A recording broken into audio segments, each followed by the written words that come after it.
ನಮಸ್ಕಾರ. ಪ್ರಜಾರಾಜ್ಯ ಕನ್ನಡ ನ್ಯೂಸ್ಗೆ ಸ್ವಾಗತ. ನಾನು ರಾಮಗೌಡ ಪಾಟೀಲ್. ಪಟ್ಟದ ಪಗಡೆಯಾಟ ರಾತ್ರಿ ಕಳೆದು ಹಗಲು ಆಗೋದ್ರೊಳಗೆ ಏನ್ ಬೇಕಾಗಬಹುದು ಅನ್ನೋ ಮಾತು ಕಾಂಗ್ರೆಸ್ ಪಕ್ಷದಲ್ಲಿ ಕೇಳಿ ಬರ್ತಾ ಇದೆ. ನಾಯಕತ್ವ ಬದಲಾವಣೆ ಗೊಂದಲ, ಪಕ್ಷದಲ್ಲಿ ದಿನಕ್ಕೊಮ್ಮೆ ಡಿನ್ನರ್ ಸಭೆಗಳು ನಡೀತಾ ಇದ್ದು, ಈ ನಡುವೆ ಮಾಜಿ ಸಚಿವ ಶಿಕ್ಷಣ ಪ್ರೇಮಿ ಎಬಿ ಪಾಟೀಲ್, ಉಪ ಮುಖ್ಯಮಂತ್ರಿ ಡಿಕೆ ಶಿವಕುಮಾರ್ ಈ ಬಾರಿ ಸಿಎಂ ಆಗೋದು ಪಕ್ಕ ಅಂತ ಭವಿಷ್ಯ ನುಡಿದಿದ್ದಾರೆ. ಅವರ ಪರ ಜೈ ಅಂದ್ರು ನೋಡಿ ಮಾಜಿ ಸಚಿವ ಎಬಿ ಪಾಟೀಲ್. ರಾಮಗೌಡ ಪಾಟೀಲ್, ಪ್ರಜಾರಾಜ್ಯ ಕನ್ನಡ ನ್ಯೂಸ್, ಸಂಕೇಶ್ವರ. ಬಜೆಟ್ ಅಧಿವೇಶನ ಮುಗಿದ ನಂತರ ಡಿಕೆ ಶಿವಕುಮಾರ್ ಸಿಎಂ ಆಗ್ತಾ ಅಂತ ಎಲ್ಲ ಕಡೆ ಕೇಳಿ ಬರ್ತಾ ಇದೆ. ಅದಕ್ಕೆ ತಾವೇನು ಹೇಳ್ತೀರಿ?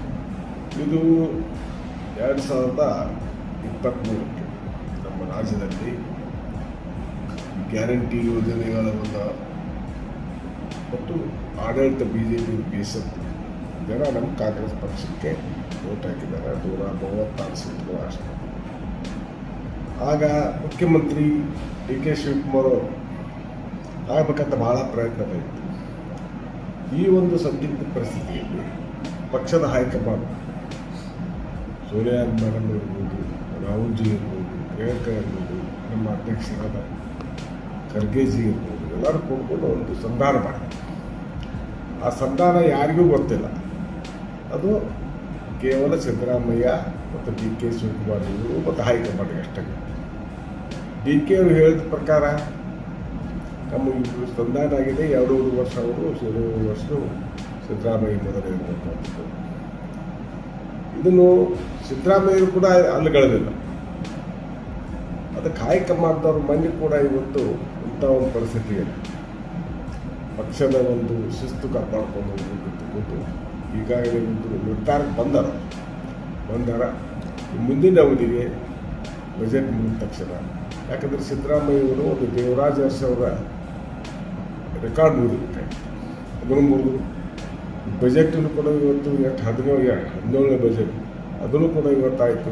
ಇನ್ನು ಬಹುತೇಕವಾಗಿ ಡಿ.ಕೆ. ಶಿವಕುಮಾರ್ ಅವರು ಮುಖ್ಯಮಂತ್ರಿ ಆಗುವುದನ್ನು ಶ್ರಮಿಸಿದರು. ಈಗ ದಿನಕ್ಕೊಂದು ಈ ಪಟ್ಟದ ಪಗಡೆ ಆಟ ದಿನ ರಾತ್ರಿ ಕಳೆಯೋದ್ರೊಳಗನೆ ಹೊಸ ಹೊಸ ತಿರುವುಗಳು ಕೂಡ ಪಡಿತಾ ಇದ್ದಾವೆ ಸರ್. ಕೆಲಸ ಅವರು ಎಲ್ಲರೂ ಮಾಡ್ತಾರೆ. ಪಕ್ಷದ ಹೈಕಮಾಂಡ್ ಏನು ನಿರ್ಧಾರ ತಪ್ಪಿ ಅದು ಫಾಯ್ದೆ ನಿರ್ಧಾರ ತಗೋತಾರ ಅವರು. ಕೆಲವು ದಿವಸಗಳು ತಗೋತಾರೆ ಅಷ್ಟೇ. ಇದು ಸರಿಯಲ್ಲ. ಪಕ್ಷದ ಹೆಸರು ಉಳಿದಿಲ್ಲ. ಇದು ಸಾಧಾರಣವಾಗಿ ಶಿಸ್ತು ಕೂಡ ಇಲ್ಲ.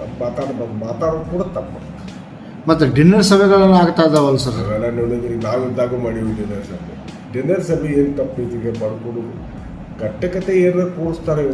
ಹೆಂಗೆ ಊಟ ಕೂಡಿದಪ್ಪ ಅಂತಾರೆ. MLA ಕೂಡಿರ್ತಂದ್ರೆ ಇವತ್ತು ಅದಕ್ಕೆ ಕೂಡಿದರು. ಡಿ.ಕೆ. ಬರ್ದವ್ರು ಕೂಡಿದರು, ಸಿದ್ದರಾಮಯ್ಯ ಮನ ಕೂಡಿದರು. ಅದು ಅದೇ ಅರ್ಥ ಅಂದ್ರೆ ಆ ಗುಂಪುಗಳ 2-3 ಅಂತ ಗೊತ್ತಾಗ್ಬಿಡುತ್ತೆ ಸರ್. ಆಗ ಎಲ್ಲರೂ MLA ಒಂದು ಗುಂಪ. ಈಗ ಎಲ್ಲ MLAಗಳು ಒಂದು ಗುಂಪಿನ ಪ್ರಶ್ನೆನೇ ಇಲ್ಲ. ಪಕ್ಷ ಮುಖ್ಯ. ಹೈಕಮಾಂಡ್ ಏನು ಹೇಳ್ತಿದ್ದು ಎಲ್ಲರೂ ಕೇಳ್ತಾ ಇರ್ತಿದ್ದಾರೆ. ಪಕ್ಷ ಇವತ್ತು ನಿರ್ಧಾರ ಆದಷ್ಟು ಬೇಗನೆ ತಗೊಳ್ಬೇಕು. ನನಗೆ ಅನಿಸ್ಬಿಟ್ಟು ಆದಷ್ಟು ಬೇಗನೆ ನಿರ್ಧಾರ ತಗೊಂಡಾರ. ಇಲ್ಲಿ ಕೂತು ಸಂಧಾನ ಮಾಡಿ ಮುಗಿಸೋದು ಅಷ್ಟೇ. ಈ ಬಜೆಟ್ ನಂತರ ಸಿಎಂ ಆಗ್ತಾರಂತಾರೆ. ಆಗು ಚಾನ್ಸಸ್ ಭಾಳ ಆಗಬೇಕು, ತಪ್ಪೇನಿಲ್ಲ. ಒಂದು ವೇಳೆ ಡಿ.ಕೆ. ಶಿವಕುಮಾರ್ ಅವರು ಸಿಎಂ ಅಧಿಕಾರ ತಗೊಂಡ್ರೆ ಬರುವಂಥ ಚುನಾವಣೆಯಲ್ಲಿ ಮತ್ತೆ ಕಾಂಗ್ರೆಸ್ ಪಕ್ಷ ಅಧಿಕಾರಕ್ಕೆ ಬರ್ತೈತೆ ಅಂತಾರೆ.